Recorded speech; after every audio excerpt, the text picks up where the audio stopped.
Vamos a reiniciar nuestro seminario con la exposición de Ignacio Briones, profesor de la Universidad Adolfo Ibáñez, economista, distinguido, exministro de Hacienda, en fin, y otra serie de títulos que acreditan su valía como hombre público y como académico.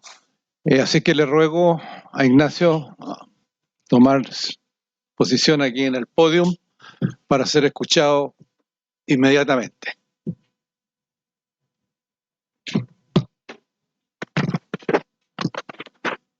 Ahí se escucha, sí.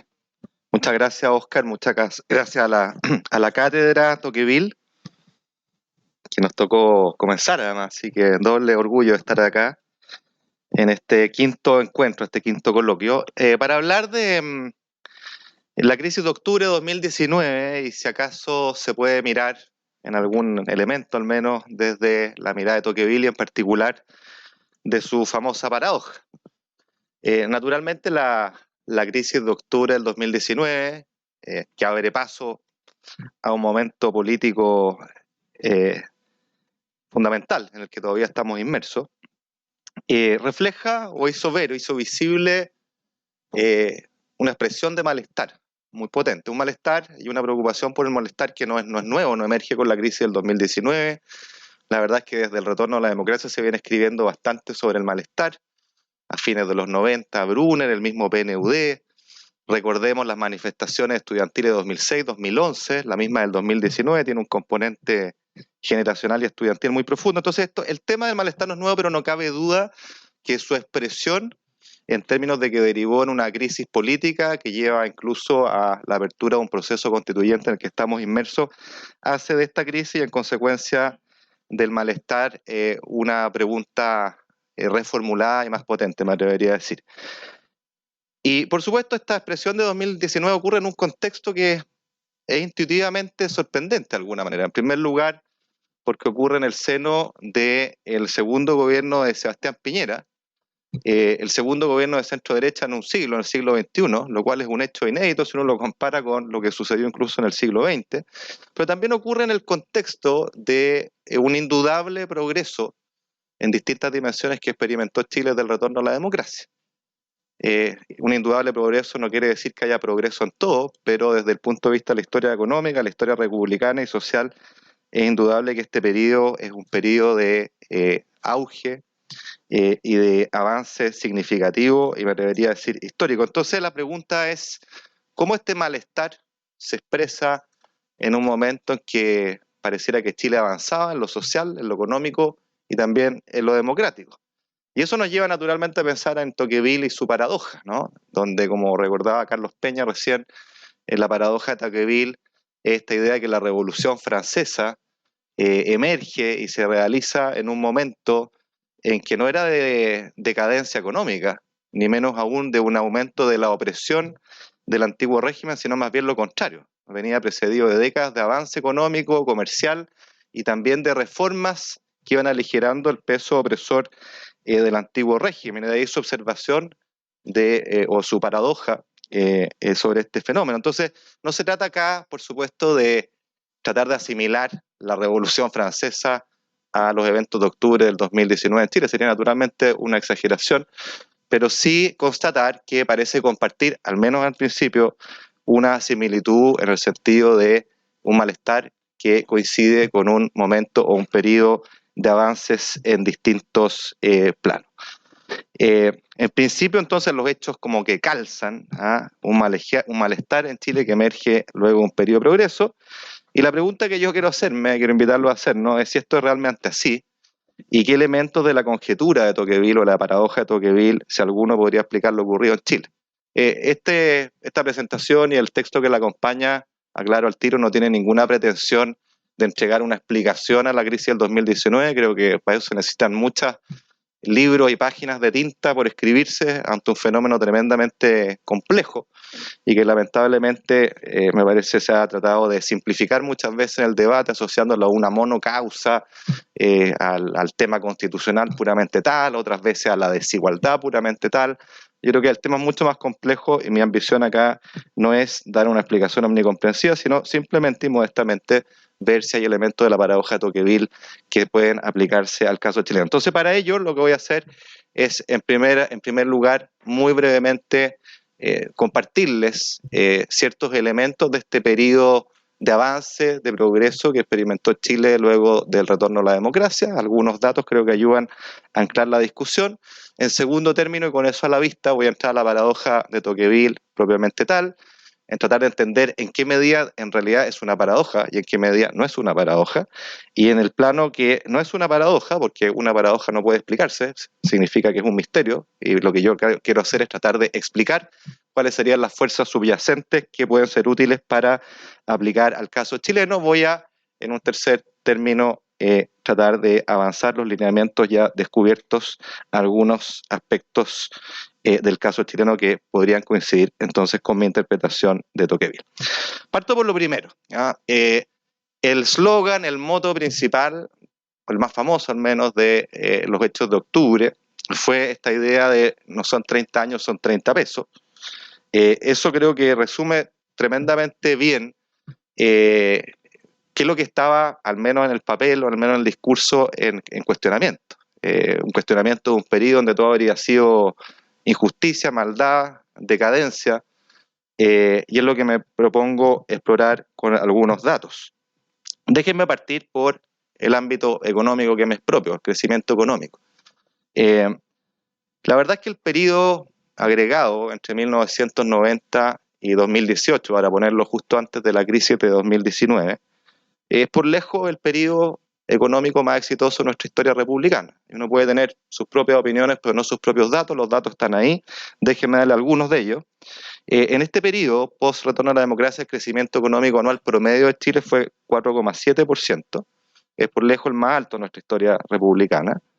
De hecho, durante el siglo XX y hasta el año 90, déjenme contarles que el crecimiento promedio anual fue de 2,9%, o sea, bastante por debajo del que se experimentó en este periodo. Entre 1900 y 1950, para tomar la primera mitad del siglo XX, 2,5%, y si uno toma el siglo XIX completo, estamos en 2,9%. Es decir, comparado con nuestra propia historia, no cabe duda que este periodo ofrece un avance económico sobresaliente respecto a nuestra propia historia.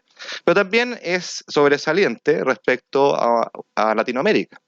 El año 90, el ingreso per cápita de Chile, medido en dólares a paridad del poder de compra, estaba en la mitad de la tabla de los países de América Latina, éramos del montón, pongámoslo así, y ya en 2014 avanzábamos al primer lugar de la región. Esto quiere decir que el crecimiento económico chileno fue muy por sobre el resto de los países. Pero uno naturalmente no se puede quedar sola en el aspecto económico. Hay también avances indudables en materia social, y esto contrasta con esta crítica al modelo neoliberal, donde poco menos que no hay Estado que haga política social. Chile ha sido tremendamente exitoso en varios aspectos de la política social.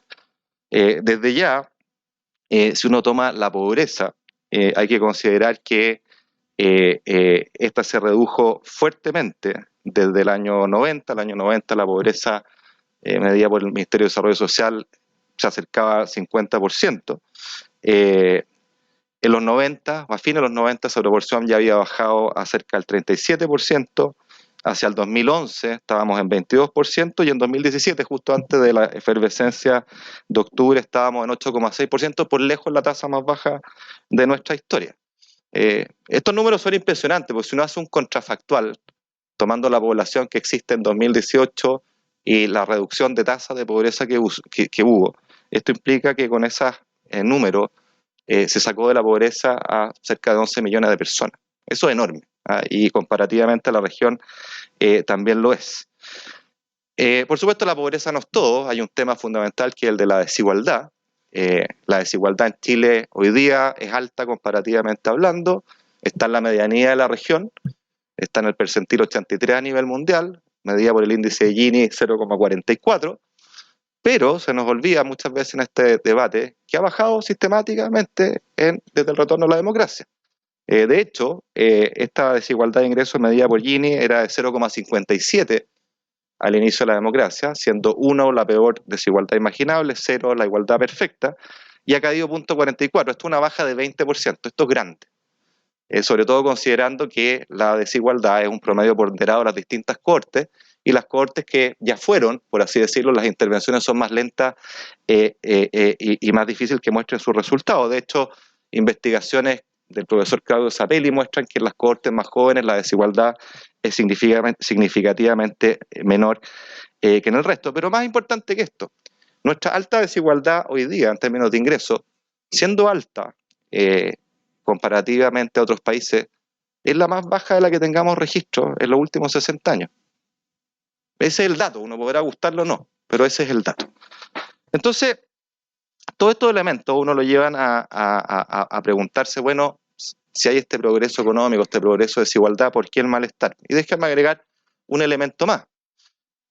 Índice de desarrollo humano, que además del Producto Interno Bruto incorpora variables educacionales, de salud, entre otras. Bueno, Chile es el país con mayor indicador de desarrollo humano de la región, ha tenido un avance notable del retorno a la democracia, de 0,7 a 0,86, lo que lo sitúa en un nivel alto a nivel mundial, y esto viene de la mano de avances bien importantes en varios subconjuntos que explican este indicador. Desde ya, la esperanza de vida, y lo hemos escuchado en el debate de pensiones, subió de 72 años a 80 años, o sea, un incremento de 8 años es enorme y está en nivel de país desarrollado. La mortalidad infantil de 21 por mil a 7 por mil, la escolaridad promedio subió de 8,4 años a 11 años, mientras que la escolaridad expresada, los años de escolaridad esperada subieron de 12 a 17 años. Entonces, hay en todas estas variables elementos de mejora indudable.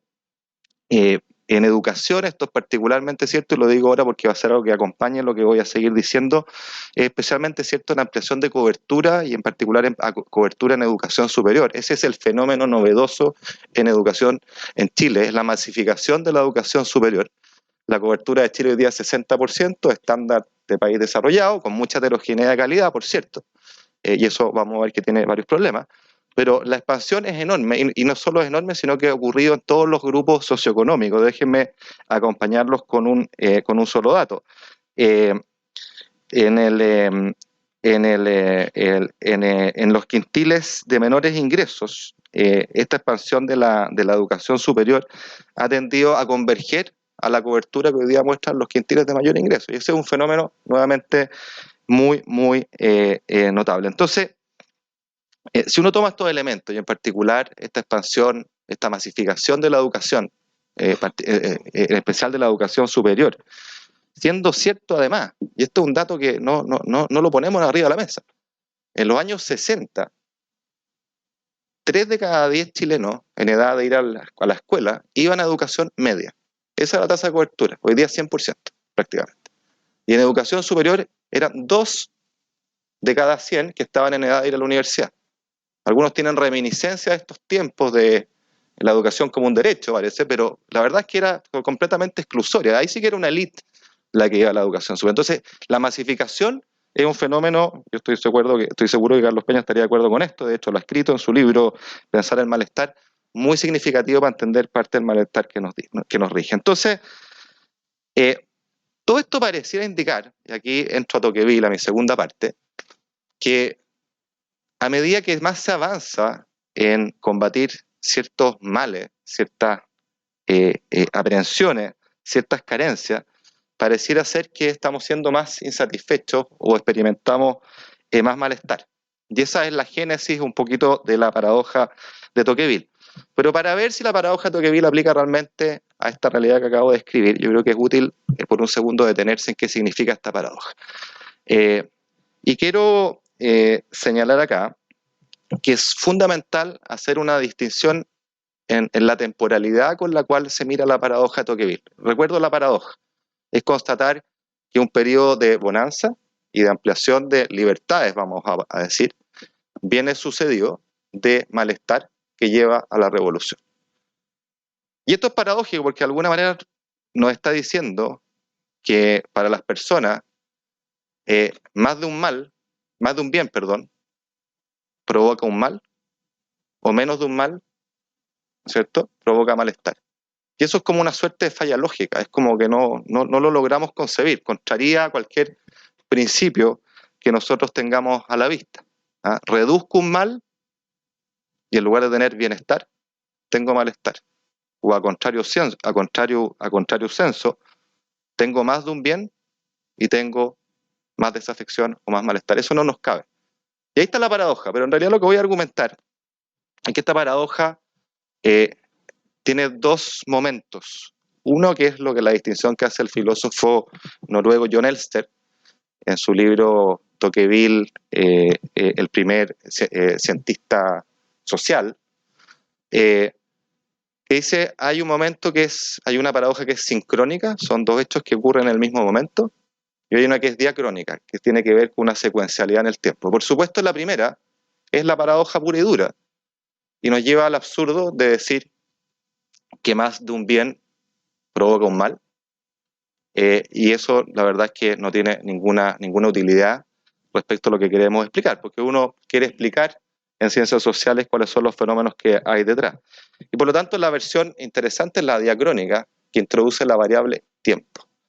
Y quien introduce la variable tiempo, en el fondo lo que está diciendo acá, es que hay toda una corriente de formación de preferencias que afectan las decisiones de las personas, preferencias que no son estáticas, y que al mismo tiempo que no son estáticas, abren la posibilidad a que se formen expectativas como parte de esa formación de preferencias. Y eso hace toda la diferencia para entender los fenómenos de los cuales estamos hablando. Déjenme formularlo de una manera distinta. Si uno creyera que la observación de Tocqueville o la aseveración de Tocqueville es que cuando tenemos menos de un mal, eso genera malestar en lugar de bienestar, o cuando tenemos más de un bien, eso genera malestar en lugar de bienestar, estamos, como dije, en el medio de la paradoja y de una falla lógica, porque de alguna manera le estaríamos imputando causalidad a que tener más de un bien está generando malestar en lugar de bienestar. Pero Tocqueville en caso alguno imputa causalidad. Él observa correlación, ahí la sincronía, ahí la paradoja sincrónica. Y como todos sabemos, que haya correlación entre dos variables no implica que la una causa la otra. Puede ocurrir que haya una tercera variable que esté causando alguna de las otras que están correlacionadas. Ese es el punto básico. Entonces la pregunta es, ¿qué es lo que subyace a la formación de estas expectativas que hacen emerger el malestar en determinado momento? Y voy a centrarme entonces en la paradoja en su versión diacrónica, que es la única que resulta interesante desde este punto de vista. Lo resumo de alguna manera en la frase, en el antiguo régimen de la revolución, hay una cita famosa de Tocqueville, que dice que pareciera que los franceses encontraban su situación tanto más insoportable cuanto más iba mejorando. Cuando iba mejorando, es decir, tiempo, hay secuencialidad. Estamos en la versión diacrónica. Y lo que argumento en este texto que escribí, en este ensayo, es que en realidad lo que está en juego acá, en esta variable tiempo, son expectativas y preferencias que van moldeándose al alero de ciertos hechos, de ciertos gatillos que Tocqueville directa o indirectamente identifica. A ver, lo primero es que en esta formación de preferencia hay ciertas cuestiones, y esto recorre varios pasajes de Tocqueville que no tengo el tiempo de revisitar, hacen visibles ciertas cuestiones que antes no veíamos. Sabíamos que estaban ahí, pero no las veíamos. ¿Ah? Por ejemplo, él habla de el abuso del antiguo régimen, la opresión del antiguo régimen. Sabíamos que estábamos ahí, pero no se nos hacen visibles hasta que liberar las amarras de estas restricciones y ver que el barco se empieza a mover nos hace decir, uy, ahí estaban y no las veía. Ahí estaban y no las veía. Y por lo tanto, al visualizarla, al romper una suerte de asimetría de información o seco cognitivo, yo digo, bueno, este es el camino, hay que ir por más. Si estamos en un periodo de reformas liberalizadoras, de progreso incipiente, digo, bueno, este barco se mueve, voy a cortar por completo las amarras para ir por más, ¿no? Entonces, esa es una primera cuestión que es bien importante. La segunda cuestión relacionada con lo anterior tiene que ver con, y él lo describe muy bien y voy a leer un pasaje acá, con la noción de inevitabilidad de algo. Muchas veces yo sé que un mal está ahí, pero como lo asumo inevitable, no me afecta o no voy a tomar acciones para tratar de cambiarlo. ¿Por qué? Porque es inevitable, ¿no? Cuando se hacen reformas y hay avances, aquello que nos parecía inevitable pasa a ser evitable y por lo tanto moviliza a la acción, permite generar expectativas sobre el futuro, acciones de cambio, modificar estas preferencias que no son estáticas, no son lineales, sino que tienen saltos discretos. Dice Tocqueville en Antiguo Régimen de la Revolución: el mal que se sufría pacientemente como inevitable parece volverse insoportable desde el momento en que se piensa que se puede evitar. Ahí tengo la reacción, la visualización. Todos los abusos que entonces fueron eliminados parecían revelar mejor los que aún estaban vigentes, lo cual hace que el sentimiento respecto a los mismos sea más agudo. Es cierto que el mal ha disminuido, pero la sensibilidad es más viva. Entonces, ahí hay un cambio de preferencia, la intensidad de las preferencias cambiaron. Sé que hay un mal, se me hace visible, veo que ya no es inevitable y soy más sensible a ese mal y a los cambios asociados. La otra cuestión importante, y esto no está en Antiguo Régimen de Revolución, sino que en Democracia y América, es que naturalmente esta inevitabilidad, esta mayor sensibilidad a ciertas cuestiones que nos afectan, que nos molestan, pero que antes estaban dormidas, tiene que ver con una serie de males que no son solamente aquellos que están en el antiguo régimen de la revolución, sino que tienen una característica más general. Estoy pensando acá en abusos y estoy pensando en algo que Tocqueville siempre pone el acento, que es la desigualdad.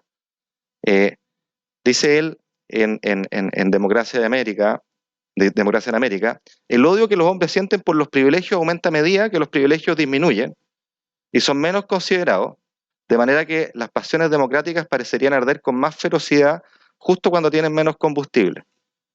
Cuando todas las condiciones son desiguales, ninguna desigualdad es tan grande como para ofender la mirada, mientras que la disimilitud más insignificante es detestable en medio de una uniformidad general.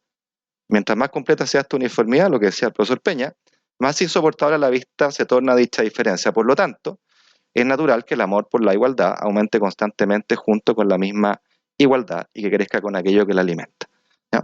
Entonces, punto que quiero cerrar acá, la paradoja que nos interesa es secuencial en el tiempo, la simple correlación no nos basta, tenemos que buscar causas, estas causas están en las preferencias no son estáticas, son evolutivas, dependen de la visualización de ciertos males, dependen de traspasar ciertos umbrales que hacen ver que ciertos males que nos parecerían inevitables hoy día pasan a estar bajo nuestra acción.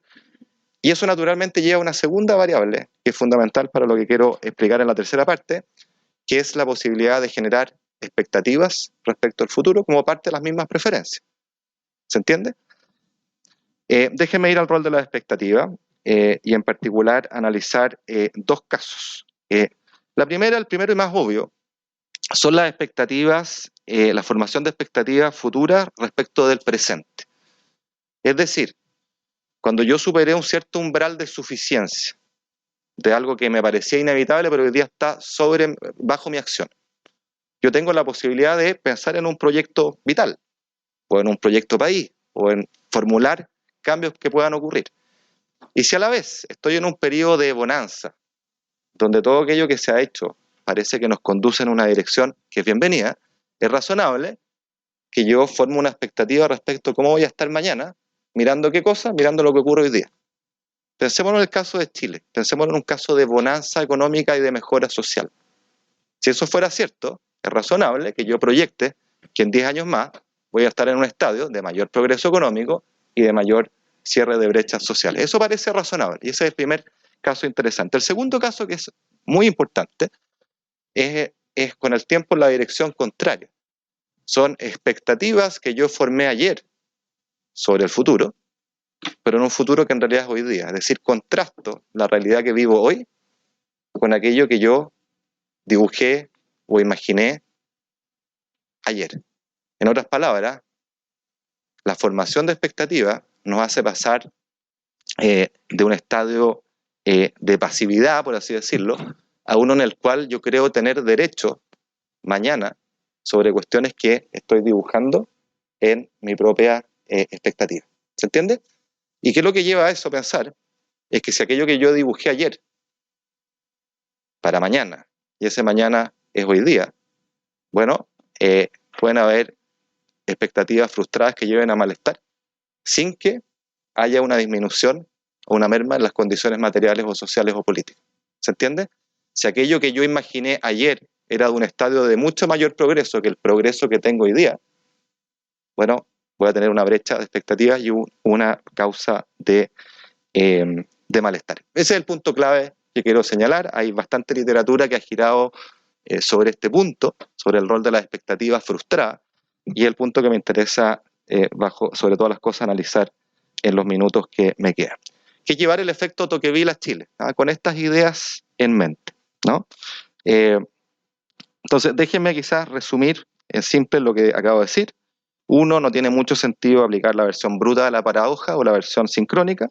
Esto es que el bienestar material sea la causa directa del descontento, porque sería absurdo que un bien genere un mal y viceversa. Como ya mostré en la primera parte, es innegable que Chile ha tenido un progreso socioeconómico relevante, pero no es en sí misma esta mejora en las condiciones materiales, sociales, políticas, naturalmente, lo que podría llevar a un eventual malestar. Eso sería la versión sincrónica y absurda de la paradoja. Eso sería una falla lógica. Lo que habría detrás en realidad es una cuestión mucho más compleja, un entramado más complejo de causalidad que tiene que ver con cambios en las preferencias y las expectativas de los chilenos, preferencias y expectativas que son dinámicas y discontinuas, ¿no? En particular respecto a cuestiones que antes parecían inevitables, que hoy día no lo son y que movilizan cambios y expectativas. Por supuesto, este progreso también modifica la lente con la cual uno puede observar este progreso material. ¿Por qué? Porque ya no es solo cuantificable respecto a lo que tiene un individuo u otro, sino que también respecto a lo que tienen los otros individuos, que es lo que decía también el profesor Peña. Mi bienestar en función del bienestar de otro. Eso nos lleva naturalmente a la idea de desigualdad tan presente en las reflexiones de Tocqueville y particularmente en Democracia de América. Entonces, lo que quiero hacer para terminar justamente es analizar las preferencias, las expectativas en estos dos planos, ¿no? Uno es el tema de la preocupación por la desigualdad que había en nuestro país, preguntándome desigualdad de qué, cuál es la que importa y qué es lo que podemos mirar acá.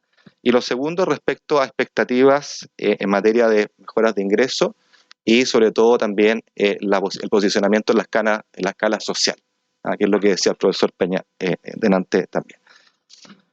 Como sabemos, la desigualdad ha sido el tema central o parte central del debate político en Chile en los últimos años. ¿Desigualdad de qué? Es la primera pregunta que uno se hace. Hay desigualdad de ingresos, hay desigualdad de oportunidades, hay desigualdades relacionales, puede haber desigualdad ante la ley, y creo que esa es una primera distinción relevante. Pero la pregunta, la hipótesis a testear acá es si es cierto esta idea de Tocqueville, que a medida que vamos avanzando en igualdad, que es lo que ha ocurrido en Chile, en distintos planos, siendo por cierto insuficiente, a medida que vamos avanzando, si es cierto acaso que la más mínima desigualdad ofende. ¿Ya? Mientras más igualdad tenemos, bueno, cualquier desigualdad hiere más que la otra. Y acá me baso básicamente en un recorrido por todas las encuestas que han preguntado longitudinalmente esto, la del CEP, naturalmente, pero también está el World Value Survey, que es una comparación internacional. Bueno, hay varias fuentes, no me detengo en ellas, pero lo primero que quiero notar es que es interesante que la desigualdad no aparece en ninguna encuesta como tema principal en ninguno de los años, al menos la desigualdad de ingresos. Es cierto, el CEP la empieza a preguntar explícitamente recién en el año 2014, pero a partir de ahí mantiene un constante 10% de las menciones contra un 50% de otras cuestiones medulares como salud, educación o delincuencia. Y esto no deja de ser interesante, incluso en medio del malestar de 2019, uno dice esto debería haber saltado muchísimo más, bueno, salta, sube, pero sube de día 19% y hoy día está de nuevo en 10. ¿Ya? Entonces la primera cuestión que quiero constatar es esa, y eso lleva a preguntarnos si acaso la desigualdad de ingresos es realmente la desigualdad principal que más molesta a la gente. Yo no tengo una respuesta unívoca, naturalmente, pero hay acá estudios recientes, el CEP hizo un buen documento en el 2017 que se llamó Malestar, con harto análisis econométrico, pero hay un estudio que publicó el PNUD que a mí siempre me pareció interesante, el estudio de Desiguales, que está dedicado justamente a la pregunta de la desigualdad. Y ahí lo que emerge con mucha fuerza es que las desigualdades que más molestan no es la de ingresos, obviamente, que está ahí, sino que es la de trato, las oportunidades y del acceso igualitario, que se relaciona con la oportunidad, a salud y educación. ¿Ya? O sea, esto sugiere que la desigualdad, que si es que se ha ido intensificando nuestro clamor por mayor igualdad y nuestro enojo o malestar respecto a la desigualdad, tiene más que ver con desigualdades más profundas que la simple desigualdad de ingresos, que por cierto está correlacionada con la anterior. Y en particular, una que emerge con mucha fuerza en distintos estudios, tiene que ver con la educación. El acceso a la educación, por las razones que sea, se las indica por las personas como el vehículo de igualdad de oportunidades o de ejercicio del mérito. Respecto al mérito, tanto el PNUD, el CEP, el COES, señalan a través de distintas palabras que ese ideal de meritocrático, en el sentido que pueden existir diferencias en las rentas, desigualdad de ingresos, en la medida que ellas estén justificadas en el mérito, es decir, en recompensas ciegas o no adscritas, no por variables adscritas, en función de la clase social, el sexo, la raza o lo que fuere, por un lado, y por el otro, con una condición de suficiencia anclada en la idea de tener igualdad de acceso a oportunidades básicas, particularmente a educación, aparece con mucha fuerza en toda la reflexión. Entonces, la pregunta que uno se hace es en qué medida esta realidad se asocia a lo que hemos estado discutiendo de Tocqueville. Y yo diría que si la desigualdad o la sensibilidad, nuestra preocupación por la desigualdad ha ido aumentando y esta fuente de malestar, diría que a la luz de Tocqueville eso debiera ser especialmente cierto respecto a las oportunidades, el mérito y como consecuencia de aquello, como consecuencia y no como causa, la desigualdad de ingresos. Déjeme pasar al segundo punto y final, que tiene que ver con la inflación de expectativas que ya mencioné. O sea, si acaso las proyecciones sobre el futuro que hicimos ayer no se condicen con la realidad que vivimos hoy, aun cuando la realidad que vivimos hoy, objetivamente en los datos, sea una realidad donde no hay deterioro, sino que incluso progreso material, político y social. Y lo que quiero plantear es que efectivamente, ya casi hay un caso fuerte, hemos vivido una inflación de expectativas muy potente en la palanca que acabo de mencionar, que es la palanca meritocrática o del vehículo meritocrático, particularmente en lo que aparece en todos los estudios, que es la importancia de la educación y en particular de la educación superior. En educación superior, como mencioné al principio, la cobertura se ha ampliado de una manera increíble, producto de la oferta privada, pero también había una tremenda heterogeneidad que ha resultado en frustración de expectativas. ¿Cuáles expectativas? Bueno, primero la expectativa de mayores ingresos y mayor empleabilidad. Y segundo, la expectativa de una mejora o un mejor posicionamiento en la escala social. Es decir, esta relación posicional a la que se refería el profesor Peña. Respecto a lo primero, hay estudios, Ursúa, por ejemplo, muestra que en Chile, en 2012, el 40% de las carreras superiores, institutos profesionales, centros de formación técnica y universidades, tenían retornos negativos de su inversión. Esto quiere decir que aquello que obtengo adicional por el hecho de haber estudiado es mucho menos que el costo de la inversión que hice. Y eso naturalmente deriva en frustración, y para qué decir, en alumnos que cargan con una mochila de deuda que estaban dispuestos a pagarla o a llevarla en la medida que sus ingresos le permitieran tener una mejor situación, pero que para el 40% está lejos de ser el caso. Eso genera frustración, rabia, y es lo que no debería extrañarnos, que el malestar que ha recorrido la sociedad chilena se haya expresado siempre a través de los estudiantes. Esa es una constante. Segundo, hay inflación de expectativas en lo que los padres esperan. Esto es bien notable. El año 90, o a fines de los 90 más bien, un 48% de los padres esperaban que sus hijos llegaran al nivel superior. Déjenme decirles que en 2017 un 90% de los padres esperan que sus hijos lleguen al nivel superior. Y esto no tendría ningún problema si es que fuera la mano de una masificación de la educación que se correspondiera con retornos positivos, recompensa a la altura de lo que se espera y un mejoramiento en la escala social. Cuestión que no ocurre. Así que la frustración de expectativas en educación, en particular en educación superior, yo creo que juega un rol bien fundamental. Se corresponde con una derivación, una interpretación entonces de la hipótesis o de la paradoja de Tocqueville, y creo que aplica plenamente al caso chileno hacer esa relación. La segunda tiene que ver con las expectativas económicas de ascenso social, y acá dos hechos marcantes. Aparece en todas las encuestas y un trabajo del COE muy interesante. Los chilenos tienen una fuerte expectativa de ascenso social en todas las capas, particularmente las más bajas, y es algo muy bueno, que quiere decir que se han ampliado las posibilidades de soñar. Lo inevitable ya no es inevitable. Yo puedo aspirar a más. Y los números acá son bien impresionantes. Es decir, tenemos 2/3 de las personas que esperan que van a estar en posiciones sociales más arriba en el futuro, tanto ellos como sus hijos. Y eso es fantástico, en la medida que se corresponda con la realidad. Y la realidad dura es que en los últimos 10 años, al menos, Chile está estancado en esta materia. Un solo dato, la tasa de crecimiento promedio anual per cápita en los años 90 de Chile fue 4,5%, entre 2000 y 2012 fue 3,5%, y entre 2013 y 2019, es decir, en los albores de los hechos de octubre, esa tasa era menor al 1%. O sea, el país está estancado. Y acá hay una correspondencia entonces. Estancado quiere decir no ha progresado como la gente espera. No quiere decir que hayamos retrocedido. Crecer 1% per cápita sigue siendo crecer. ¿Sí?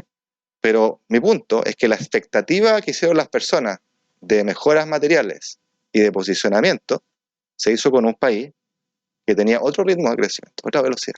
Y ahí está la paradoja, o ahí puede estar la frustración.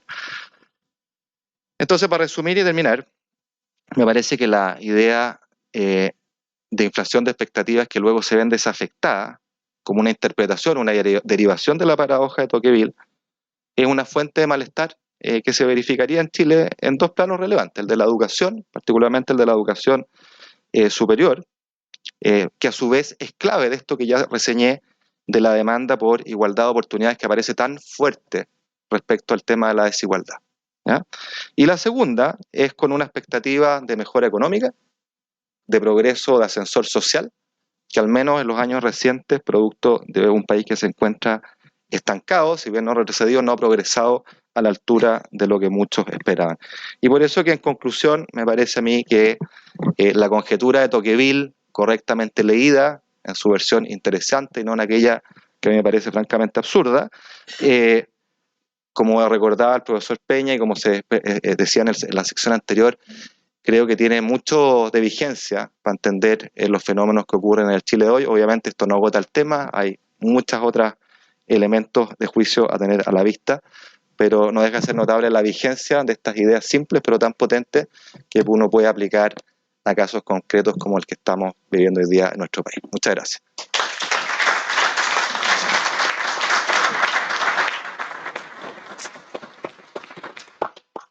Bien, transmitimos ahora la palabra al profesor Ossa, profesor Gómez, para que hagan la última exposición y después abramos un momento de preguntas y de debate. Bien, ¿se escucha? Sí, bueno, muchísimas gracias. Me gustaría comenzar agradeciendo al profesor Oscar Godoy y a la cátedra Tocqueville de la Universidad Adolfo Ibáñez por su invitación a participar de este importante encuentro, que ya es el quinto, como nos recordaba el profesor Godoy. El objetivo de esta presentación, que es parte de un artículo académico bastante más largo y que aparecerá en Cuadernos Tocqueville, entiendo que en marzo, Oscar. El objetivo, digo, es mostrar algunas hipótesis generales sobre la relación entre la política chilena del siglo XIX y algunos de los trabajos de Tocqueville.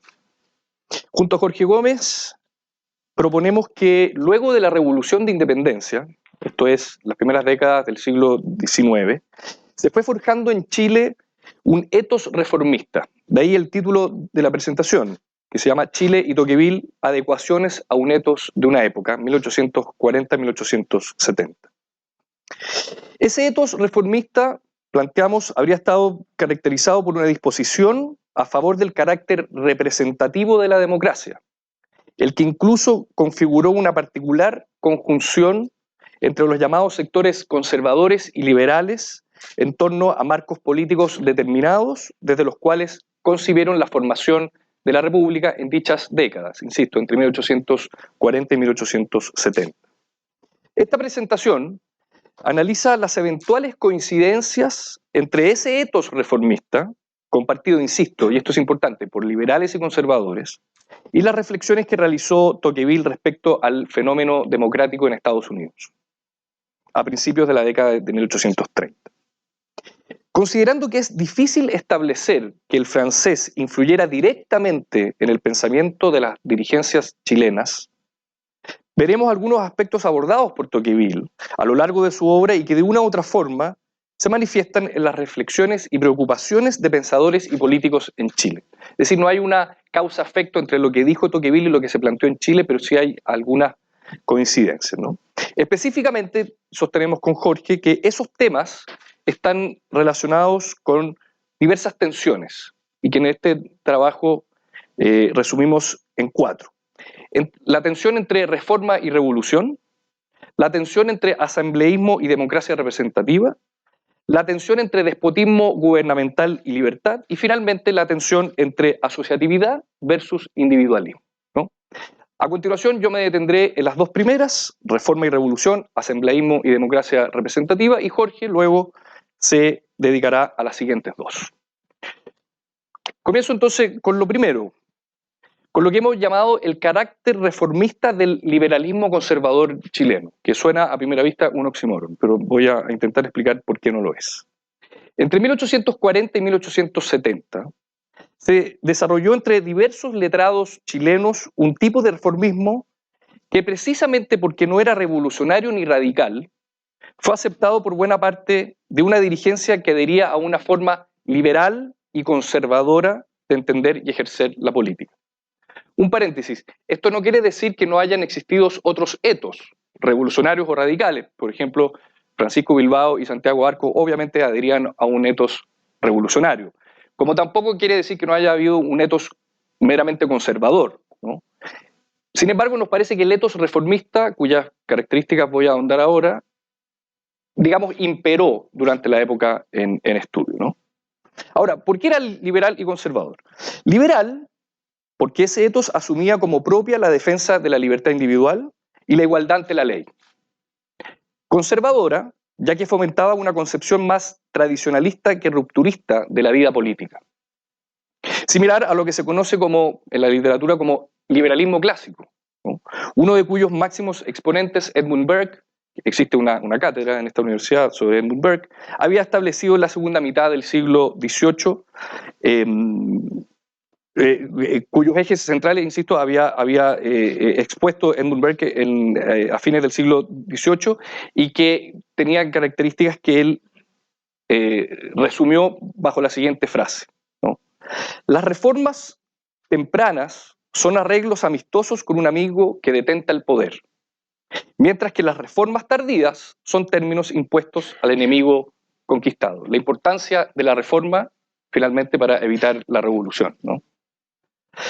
Así también lo entendieron José Victorino Lastarria y Federico Errázuriz en 1850, bastante tiempo después, al enarbolar las banderas del reformismo, y lo cito: las reformas son las únicas que impiden las revoluciones, sostuvieron en 1850. Lo interesante es que con matices y sutilezas esta frase, las reformas son las únicas que impiden las revoluciones, podría haber sido compartida no solo por Burke, sino también por conservadores chilenos como Antonio Varas, Andrés Bello, Zorobabel Rodríguez y Abdón Cifuentes. Hay una larga discusión si acaso Andrés Bello era conservador o no, pero no voy a entrar en esa disputa, ¿no? Parafraseando a Hayek, cuando contrasta la tradición liberal racionalista de Rousseau y el liberalismo clásico de Burke y Hume, a muchos liberales y conservadores chilenos los unía un acercamiento, y cito a Hayek, no constructivista a la realidad, anclado en un contexto intelectual que buscaba tanto la limitación del poder como la promoción de, y lo cito, la libertad individual conforme a la ley. Eso es lo que, según Hayek, resumiría el liberalismo clásico, ¿no? O en palabras de Simon Collier, conservadores y liberales en Chile siempre reclamaron un terreno ideológico similar, a pesar de las feroces disputas entre ellos, y usaron un lenguaje común al atacarse mutuamente. Las grandes palabras claves del periodo, sostiene Collier, como libertad, reforma, democracia, progreso y civilización, todas ellas fueron usadas con frecuencia similar por ambos lados, por liberales y por conservadores, especialmente para atacar al otro de no liberal, ¿no? O de no reformista. El caso de Zorobabel Rodríguez, un liberal católico, es quizás el más interesante, abarcando su liberalismo conservador distintas áreas de la vida política, social y económica. Como bien ha planteado la historiadora Sofía Correa, a lo largo de su vida Rodríguez, Zorobabel, y la cito, realizó una intensa campaña en pro de las libertades individuales y en contra de la expansión de las atribuciones del Estado.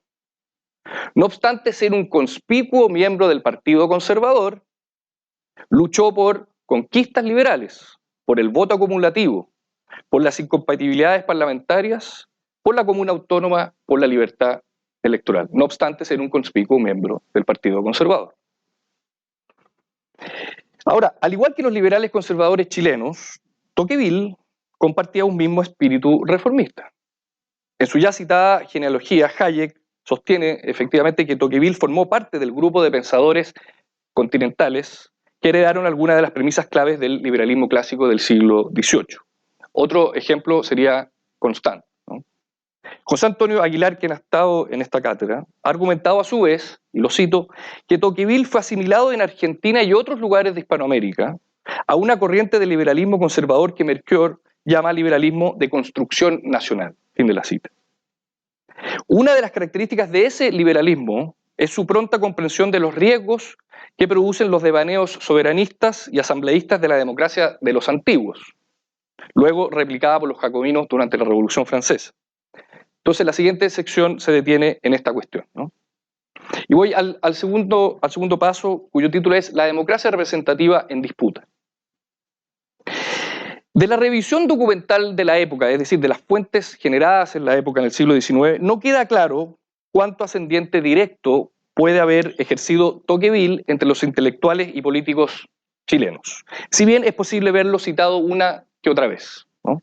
Sabemos, por ejemplo, que Tocqueville fue citado por Sarmiento y Alberdi en los años 40, ambos exiliados argentinos que pasaron buena parte de la década de 1840 en Chile, exiliados del gobierno de Rosas, ¿no? Pero quizás la más relevante de las referencias a Tocqueville apareció en 1841, en el periódico El Elector Chileno, publicado por Pedro Félix Vicuña. Allí, Vicuña defendió la legitimidad de la democracia. En su opinión, la democracia era la consecuencia lógica de la república, en la medida en que, y lo cito, el sistema democrático se ha establecido entre nosotros desde que hicimos la revolución de la independencia. Independencia, república y democracia, en su pensar, ¿no? El problema, como el propio Vicuña pronto comprendió, es que la impresión más generalizada sobre la democracia era bastante negativa entre los letrados de la época, ¿no? En el mejor de los casos, se le asemejaba a la democracia directa de los antiguos.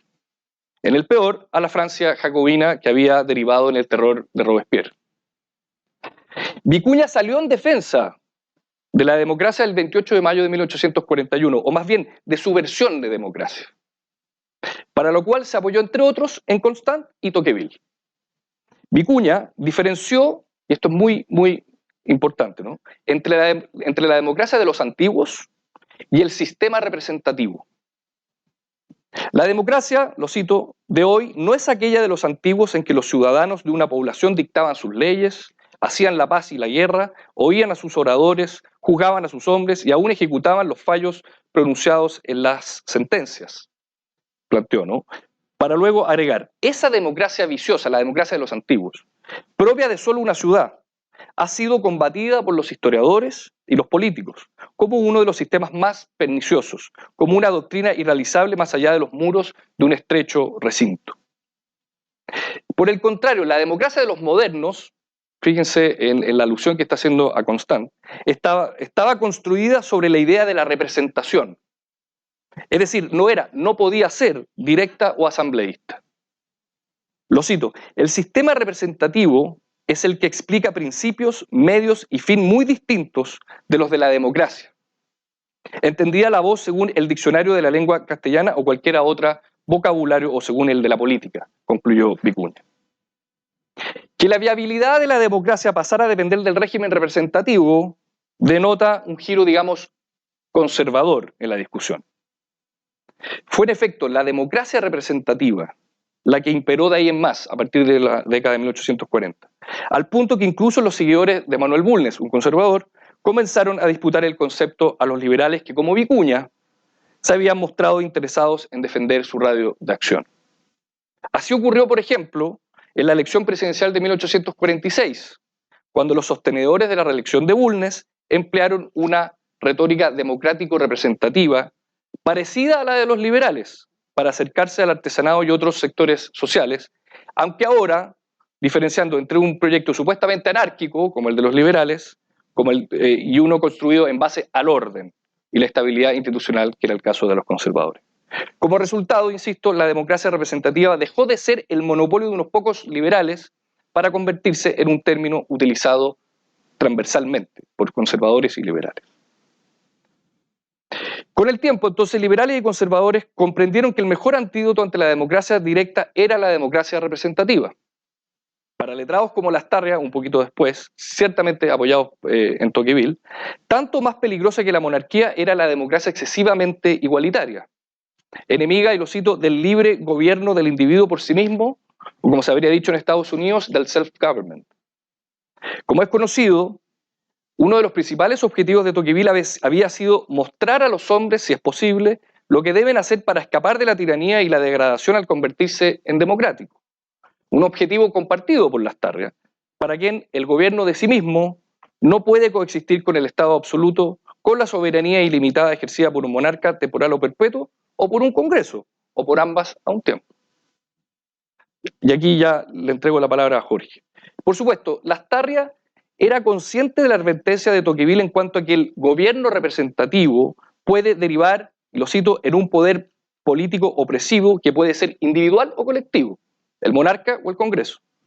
No obstante, Lastarria también era consciente de que un riesgo con esas características podía enfrentarse con herramientas estrictamente tocquevillianas, a saber, y lo cito, las instituciones políticas de la democracia y la multiplicidad de asociaciones ciudadanas, que sumadas hacen posible la libertad en una democracia de masas, combatiendo los efectos no deseados de la igualdad de condiciones. A continuación, entonces, dejo a Jorge. Reitero los agradecimientos al profesor Óscar Godoy y a la cátedra Tocqueville, a Juan Luis también, por sumarme a este trabajo reflexivo en torno al pensamiento de Tocqueville. Como muy bien él explicó, ¿cierto?, lo que tratamos de establecer acá o indagar es cómo, de alguna forma, el ethos de una época en el siglo XIX se liga o se expresa también a través del pensamiento de Tocqueville. Pierre Manent dice que Tocqueville buscó descubrir qué esperar y qué temer de la democracia. Él dice, de alguna forma, Tocqueville detecta que en la democracia está el elemento que marca la modernidad.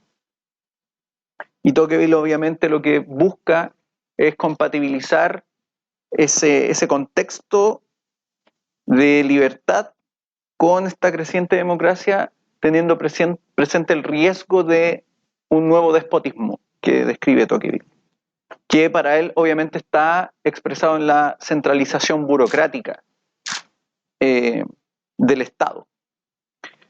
Y bueno, hay dos reflexiones a partir de lo que Tocqueville va planteando, que a mí me parece y que con Juan Luis nos parece importante considerar para entender este ethos reformista del siglo XIX, que tiene que ver con el riesgo de un despotismo bajo la democracia. Es decir, Tocqueville aquí no es necesariamente un optimista con la democracia, la valora pero tiene presente sus riesgos, y el rol de la asociatividad como un elemento que puede evitar ese camino al despotismo. Tocqueville cree que la igualdad de condiciones, que es el elemento generador de la democracia, puede llevar al autogobierno o a una molicie que abre paso a un nuevo tipo de despotismo que él llamó despotismo blando, que él dice no atormenta pero degrada a los hombres. Advertía, abre comillas, la igualdad produce en efecto dos tendencias. Una lleva directamente a los hombres a la independencia y puede de repente empujarlos hasta la anarquía. La otra los conduce por un camino más largo, más secreto, pero más seguro a la servidumbre. Fin de la cita. Tocqueville entonces ve en la democracia el riesgo de oscilar entre la servidumbre y el desenfreno. Un desenfreno que el profesor Carlos Peña decía probablemente se expresaba a través del afán del consumo. Este riesgo, dice Tocqueville, o Tocqueville visualiza que ese riesgo está primero en la creciente centralización administrativa, en la concentración del aparato burocrático del Estado, un aislamiento creciente del ciudadano respecto a sus semejantes, junto, y esto es importante, con la indiferencia de parte de los ciudadanos respecto a los asuntos públicos, dice Tocqueville. Para Tocqueville esto debilita las virtudes públicas necesarias para el mantenimiento de la libertad y alimenta la omnipotencia de la muchedumbre. Tocqueville ve con desconfianza entonces el repliegue sobre sí mismo del hombre democrático, que a medida que aumenta la igualdad de condiciones, se predispone a separarse de la masa de sus semejantes para abocarse esencialmente al goce material o al consumo, como se mencionaba anteriormente. Abre comillas, hay en nuestros días mucha gente que se amolda muy fácilmente a esa especie de compromiso entre el despotismo administrativo y la soberanía del pueblo y que piensa tener suficientemente garantizada la libertad de los individuos cuando en realidad la entregan al poder nacional. Fin de la cita. Para Tocqueville, el paso desde la vieja sociedad aristocrática a la democracia había implicado un cambio radical en las relaciones sociales. Tocqueville de alguna forma ve que hay una igualación de las condiciones, pero también hay una creciente visibilidad de nuevo pauperismo. Esto lo menciona en otro texto muy importante que se llama Memorias del pauperismo en su versión en castellano, donde él describe que esas nuevas necesidades van a generar un número importante de sujetos que requieran de la asistencia pública. Tocqueville, a diferencia de Marx, dice que esa asistencia no debería provenir del Estado, sino de la propia sociedad civil. Para el francés, en efecto, el individualismo era un fenómeno propio de la democracia moderna cuya exacerbación ponía en riesgo las virtudes que demanda el orden de libertad. Aquellos individuos que no generan lazos o vínculos sociales permanentes quedan entonces a merced del despotismo gubernamental. Abre comillas, si cada ciudadano a medida que se hace individualmente más débil y por consiguiente más incapaz de preservar por sí solo su libertad, no aprendiera a unirse a sus semejantes para defenderla, la tiranía crecería necesariamente con la igualdad, dice Tocqueville. Fin de la cita. Tocqueville cree que el gobierno municipal puede ayudar a impedir ese proceso de degeneración de la democracia, pues, abre comillas, es en el municipio donde reside la fuerza de los pueblos libres. Las instituciones municipales son a la libertad lo que a las escuelas primarias a la ciencia. La ponen al alcance del pueblo, le dan a probar su uso pacífico y lo habitúan a servirse de ella. Fin de la cita. Ante la ruptura de los vínculos sociales más tradicionales, producto del proceso democrático que visualiza Tocqueville, que para él se traduce en la creciente concentración administrativa, Tocqueville ve que es la propia sociedad civil la que puede responder a eso y no el propio Estado, porque obviamente ve en eso el riesgo del despotismo. Por lo tanto, él cree que la democracia moderna debe buscar las fuentes de reciprocidad y las virtudes propias para la libertad en la asociatividad. Ahora, ¿qué pasaba en Chile en este mismo contexto? Es decir, en el contexto en el que Tocqueville desarrolla sus reflexiones. José Victorino Lastarria, por ejemplo, manifiesta similares resquemores respecto al riesgo del despotismo del gobierno bajo una democracia. En 1868 Lastarria propone como régimen político ideal la semecracia, algo que ya mencionó Juan Luis, ¿cierto? Que es un gobierno basado en la estructura municipal, que para Lastarria permitiría proteger la libertad individual, evitando la arbitrariedad y el paternalismo del gobierno. En el fondo, Lastarria lo que tiene presente es el resguardo de la libertad de conciencia, algo que también va a estar muy expresado en su perspectiva respecto a la asociatividad. Él dice, para permitir la libertad de conciencia hay que permitir la asociatividad. De hecho, hay una frase que Lastarria plantea que es, antes que buscar la separación entre iglesia y Estado, hay que buscar el resguardo o la protección de la libertad individual, o la libertad de conciencia. Lastarria considera al municipio además como el único espacio legítimo entre la familia y la sociedad. Esto es bien interesante en la perspectiva actual. Rechaza la idea de un Estado omnipotente, centralizado y extendido a cada esfera de la vida social, porque él considera que eso es una expresión de la prevalencia del antiguo régimen de fuerza que sustentaba el orden colonial. Abre comillas, la sociedad vivía únicamente de la vida del Estado, solo por él y para él. La vida individual estaba aniquilada. Fin de la cita. En La América, publicado en 1865, Lastarria plantea que, abre comillas, el espíritu de Europa es la idea de la concentración del poder y de coacción del pensamiento por parte del Estado. El espíritu de América corresponde a la idea de libertad y sus concominantes. Fin de la cita. En este texto, además, hace alusión directa a Tocqueville, diciendo que este no había tenido prosélitos que tomaran en cuenta sus advertencias y que por lo mismo los franceses habían terminado con otro César, el cual, en nombre de la soberanía popular, les había quitado sus libertades. Es interesante este punto porque, a propósito de lo que mencionaba la profesora, Lastarria cuestiona la Revolución Francesa diciendo que lo que ocurrió en la Revolución Francesa fue el reemplazo de un soberano absoluto por otro soberano absoluto que en nombre de la soberanía popular igual subyugó la libertad individual. Al igual que Tocqueville, Lastarria concluye que cuando la libertad individual se ve truncada o coartada por la autoridad, la sociedad pierde sentido e impulso. Y por eso, sostiene Lastarria, abre comillas, el hombre debe obrar sin renunciar a la independencia de su juicio en todo aquello que depende de su libre albedrío. Lastarria, por tanto, considera que las autoridades que se atribuyen la misión de dirigir la vida social en cada aspecto de la sociedad son un riesgo para la libertad. Por tanto, rechaza las atribuciones niveladoras que se le otorgan al Estado, pues, abre comillas, harían retroceder a la sociedad a los tiempos en que no existía ni libertad de trabajo, ni de comercio, ni de contratos. Lastarria, entonces, al igual que Tocqueville, comprende que el régimen democrático, bajo pretensiones niveladoras, podría caer bajo un influjo liberticida. Por eso Lastarria plantea, abre comillas, que en una democracia no se puede atacar la libertad individual ni aun con los fines más honestos y útiles. Lastarria, entonces, al igual que Tocqueville, rechaza el desarrollo de una forma de despotismo blando que, como decía muy bien Tocqueville, nos cuida desde la cuna hasta la tumba. ¿Qué pasa en el ámbito de la sociedad civil o la asociatividad respecto a este tema? En el caso de la asociatividad, en el caso de Chile, esta fue tomando legitimidad como práctica política y social a partir de mediados del siglo XIX, esencialmente como una expresión de libertad. El etos republicano y liberal y reformista en Chile se expresó primariamente a través de nuevas formas de asociatividad a las cuales fueron adhiriendo distintos sectores en función de sus diversas religiosidades, inquietudes y necesidades. La asociatividad fue vista como un elemento regenerador de las virtudes que la sociedad requería en ese contexto. Es decir, se veía la asociatividad como un elemento importante para regenerar la sociedad en el contexto de una sociedad independiente.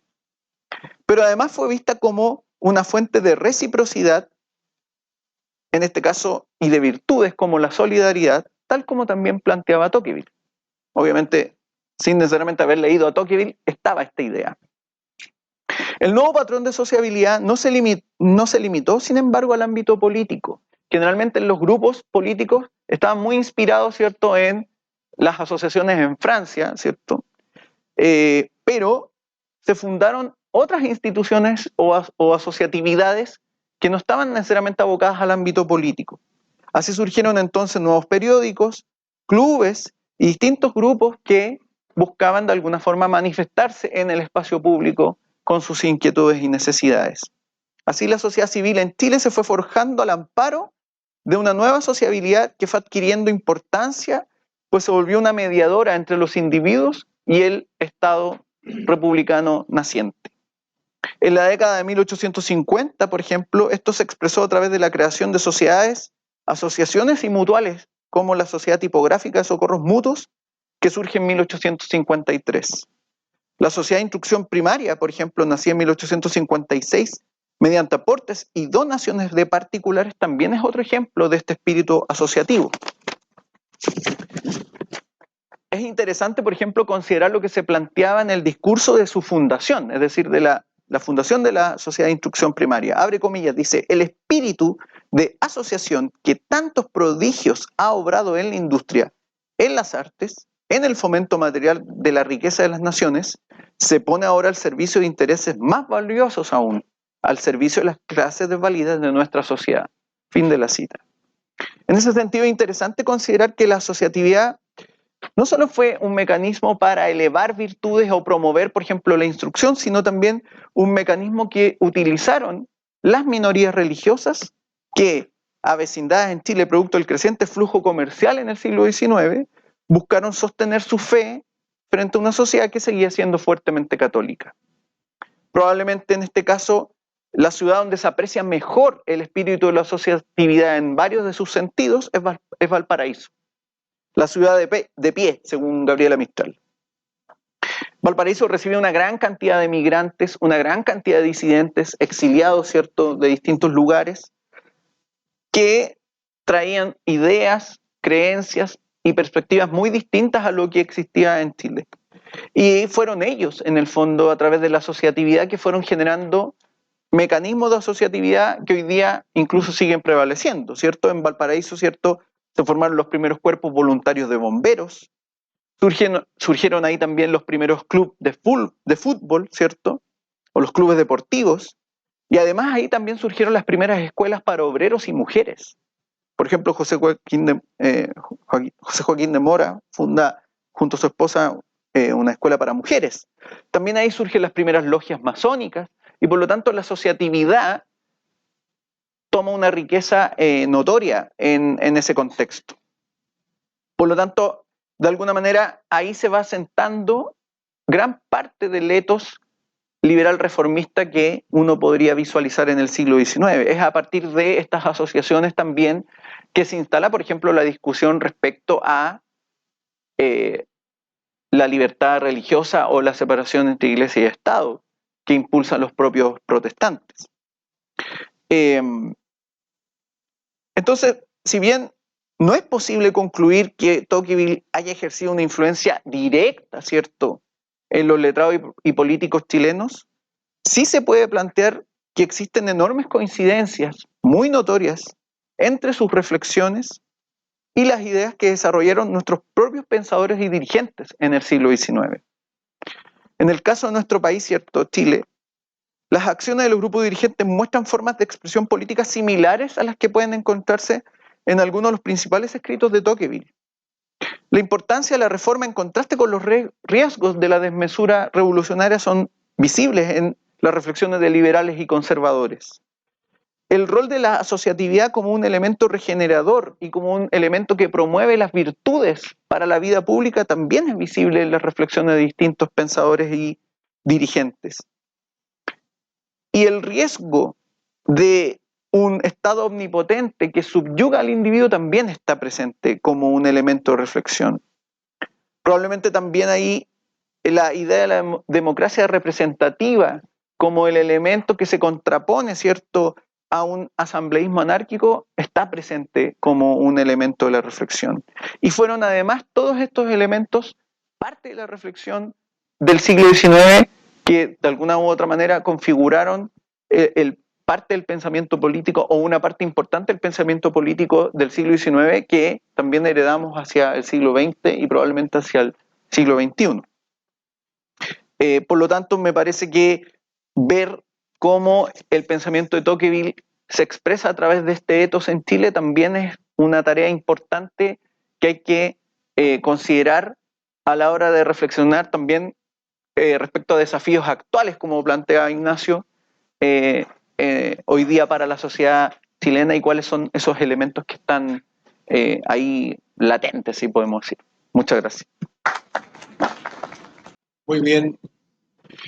Estamos entonces, hemos escuchado 4 intervenciones muy notables todas, muy iluminadoras y que debidamente cumplen con la finalidad y el propósito de este 5º seminario.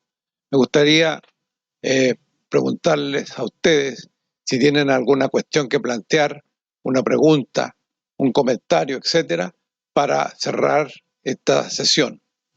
Bueno, felicitar porque este seminario, digamos, extraordinario en este momento en que tenemos que conciliar de alguna manera la libertad y la igualdad. Y cómo nos ha demostrado de que la libertad, digamos, y el liberalismo sirve para que todos los órganos del cuerpo se muevan, pero también un cierto considerarse parte de un grupo solo le sirve a los órganos del cuerpo también, al hígado y todo, para aportar a ese todo. Es decir, esa contradicción está también quizás en nosotros como biología. En ese sentido, este seminario ha usado y ha recurrido a pensadores occidentales. Y no está aquí el señor Sublé, podría haber estado, pero aparentemente el pensamiento oriental es el único que sostiene la contradicción en sí misma como válida y generadora de la realidad. En ese aspecto creo que podría alguien buscar qué pensador oriental, digamos, se asemeja a Tocqueville o cómo se complementa, digamos, en ese aspecto, porque eso es un poco mi reflexión. Muchas gracias. ¿Alguien más? Tengo 2 preguntas que podría comentarle a Ignacio. ¿Tiene micrófono? Está prendido, yo creo. ¿Se escucha? Acá. La primera es, bueno, si la paradoja de Tocqueville tiene alguna utilidad para explicar el brote de la frustración en un contexto de prosperidad, ¿no es cierto? La pregunta es si la paradoja de Tocqueville tiene utilidad para explicar que no surja la frustración cuando no hay prosperidad y cuando no hay expectativas de prosperidad. Estoy pensando en países de estados fallidos, quizás. Si tiene la paradoja de Tocqueville una utilidad, ¿no es cierto?, para explicar por qué no surge la revolución en países que no tienen esperanza de avance. Y la segunda es, bueno, si realmente tomamos en serio la paradoja, ¿cómo explicar que países que tuvieron un proceso rápido de modernización no cayeron en la paradoja? Respecto a la última, vamos por la primera mejor. Tiene total aplicación y utilidad, ¿ya? Y la forma de entender por qué esta distinción entre lo que es la paradoja propiamente tal, una paradoja no se explica, ¿no es cierto? Por eso de ahí la paradoja, que es lo que yo dije que era la versión como sincrónica, y que no tuve tiempo de explicarlo ahí, pero él da 2 ejemplos bien notables, Tocqueville. Uno, y que lo podríamos traer al tiempo presente, es si la desigualdad, si la falta de oportunidades, si la falta de crecimiento económico fuera la razón detrás del malestar que se materializa en una revuelta, bueno, esta indudablemente debería haber ocurrido primero en cualquiera de nuestros países vecinos, ¿ya? Y él hace ese mismo ejemplo respecto a Francia con Alemania. O sea, en Francia hay progreso, se han ido liberalizando cosas, en Alemania no, sigue el régimen feudal. Bueno, la revolución debería haber sido en Alemania y no en Francia. Y toma un segundo ejemplo que contrasta las distintas regiones de Francia, y él constata que la revolución emerge con mucho mayor fuerza en aquellos distritos, departamentos aledaños a París, precisamente donde había más prosperidad y donde había empezado esta ola reformista, mientras que en los distritos más cerca de Poitou, donde no había pasado nada de esto y vivían más o menos con el yugo y poco progreso económico, fueron aquellos que más se resistieron, digamos, a la revolución. Entonces, eso a mí me lleva a pensar que es perfectamente posible, a la luz de Tocqueville, entender que en un estadio de privaciones materiales, políticas, de malestar profundo, no haya revolución ni expresiones de masividad, incluso de violencia como la que vimos en Chile, por una cuestión súper de fondo que yo mencioné ahí. Cuando tú no esperas nada, cuando todo parece inevitable, bueno, no te moviliza. Y tenemos demasiada evidencia de países o de regiones en la historia donde eso parece así, ya sea porque tienen carencias tan importantes, esto está muy estudiado en la literatura de pobreza, donde tu única preocupación es el día a día. Y no tienes capacidad de formar expectativas respecto al futuro. Y tu necesidad es vivir el día. Tienes una perspectiva estrecha de proyectos vitales. Esto está súper estudiado en pobreza, es la trampa a la pobreza, básicamente. Y un país pareciera, al menos a la luz de Tocqueville, sugerir lo mismo. O sea, debajo de un cierto umbral material, democrático, social, la verdad es que todo parece inevitable.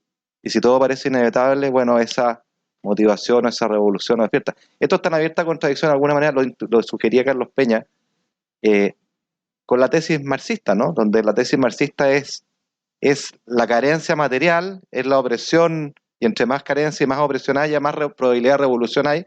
Bueno, Tocqueville da vuelta a esta cuestión.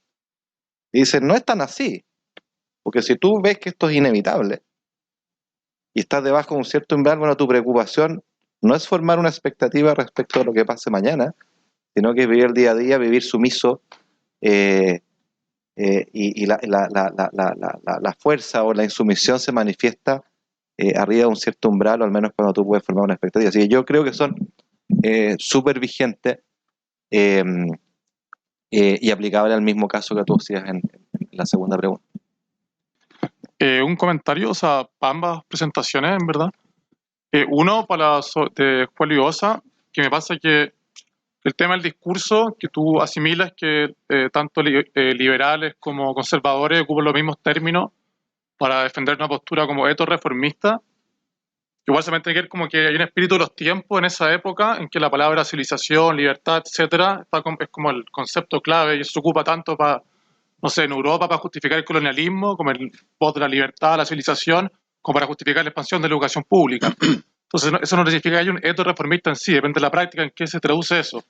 Y de hecho, la literatura comparativa de libertades civiles, políticas, etcétera, muestra que Chile no es un ejemplo de gran progreso y reformismo en el siglo XIX, sino comparado a otras vez colonias como, no sé, Estados Unidos, Australia, Nueva Zelanda, etcétera, se lleva bastante atrás, incluso relativo a, no sé, Argentina y Uruguay. Entonces, el tema que es reformista o no reformista tiene que ser igual comparado con otros países o lugares para tener una visión más clara, que de hecho la gracia de Tocqueville en su análisis es que es un análisis comparativo y dice, mira, esto pasa en Estados Unidos, Francia es distinto y eso me permite ver a mí qué es la particularidad de ambos modelos. Entonces comparar Chile con Chile o con el periodo, no sé, español, me parece que un poco, o sea, podría ser mejor darle una mirada más comparativa. Y también la presentación de Ignacio, también creo que un tema que queda fuera es el tema del discurso. O sea, los últimos 30 años, y también Tocqueville habla de eso, una razón es que hizo intolerable el estado de las cosas en Francia, más que el progreso material, que de hecho comparativamente la historia económica se ve que es casi nulo en ese periodo, o muy bajito, es el cambio en la idea, o sea, un cambio en la ilustración del discurso que hace que todas estas desigualdades ya son intolerables, no porque hemos progresado materialmente, cosa que casi el progreso es muy bajo, sino porque las ideas han cambiado, o sea, la nueva visión de la autonomía, la libertad que aparece, y eso hace que estos tipos de estos yugos antiguos sean intolerables, porque los vemos así, porque las ideas cambiaron. Yo creo que en Chile pasó un poco eso también. O sea, más allá del cambio material, hubo un cambio en el discurso. El discurso decía, mira, hay el esfuerzo importante, la libertad, la igualdad de oportunidades, tú con tu esfuerzo puedes llegar a crecer y desarrollarte. Y ese cambio en el discurso también es una forma distinta de ver las cosas. Entonces, también Tocqueville habla de eso, dice que, claro, en Francia antes la desigualdad era tolerable, porque el discurso era que una sociedad aristocrática que el origen determina todo. Entonces, bueno, como es así, la sociedad da lo mismo que haya desigualdad, porque es el origen que nos funda. Una sociedad en que la libertad y el esfuerzo determinan los outcomes, y eso no se está cumpliendo, eso genera la frustración. Y eso también pasó un poco en Chile en los últimos 30 años, un cambio de discurso muy fuerte. Y eso quizás no se tradujo tanto, como dices tú, en esas oportunidades. No sé, el tema de la expansión de la educación. La prima educación de hecho ha bajado, entonces la gente que ha acceso a la educación hoy día no tiene el mismo retorno que lo que hicieron en el pasado, etc. Yo creo que el tema del discurso también es fundamental para analizar estos fenómenos. Muy corto y muchas gracias por el comentario. A ver, yo entiendo, digamos, la finalidad de estudiar, y voy a usar una palabra que tú mismo usaste, los outcomes en la historia, ¿no? Cuán bien o mal lo hicimos en distintos periodos de la historia. Eso es una forma, yo diría, algo teleológica de enfrentar digamos, el problema de la historia, ¿no? Lo entiendo, pero no es, al menos para mí, la forma que yo he adoptado para acercarme al pasado, ¿no? No me interesa tanto, en otras palabras, el resultado como el proceso que lleva a la multiplicidad y a la apertura de posibles resultados, ¿no? Y lo hago sobre todo desde la historia de las ideas, de la historia intelectual, de la historia conceptual, sobre todo en este trabajo, pero también desde la historia de las prácticas políticas, ¿no? Que son múltiples y cuyos fines y cuyos resultados son completamente abiertos, ¿no? Entonces, me parece que hacer una comparación entre lo bien o mal que hizo Chile en comparación con otras colonias puede ser un ejercicio como de medición interesante, pero que pierde de vista la importancia de las distintas posibilidades que estaban en juego cuando surge una revolución, cuando surge una reforma, cuando surge la construcción de una república, etc., ¿no? Entonces, si bien yo estoy de acuerdo contigo que los conceptos como el de civilización, como el de progreso, como el de desarrollo tenían múltiples significados, eso no quiere decir que Chile lo haya hecho mejor o peor, o que me interese realmente definir si lo hizo mejor o peor que Argentina, por decirlo así, ¿no? Porque, insisto, no estoy viendo la historia desde el fin, sino que desde adentro, ¿sí? Y las posibilidades que habían desde adentro, ¿no? Entonces, el etos reformista no quiere decir que haya sido bueno, ¿no? No quiere decir que haya sido mejor que otro etos, o mejor que el etos reformista en Colombia, sino que es una forma de expresión de la política contingente que se manifiesta a través de la reforma más que de la revolución. Eso yo diría que es como el resumen cuando se le mira desde la historia intelectual y la historia conceptual. Muy bien. Yo muy cortito, muy de acuerdo. A lo mejor no puse suficientemente acento en eso en la presentación, si está en el texto, pero la intuición es un poco siempre la siguiente.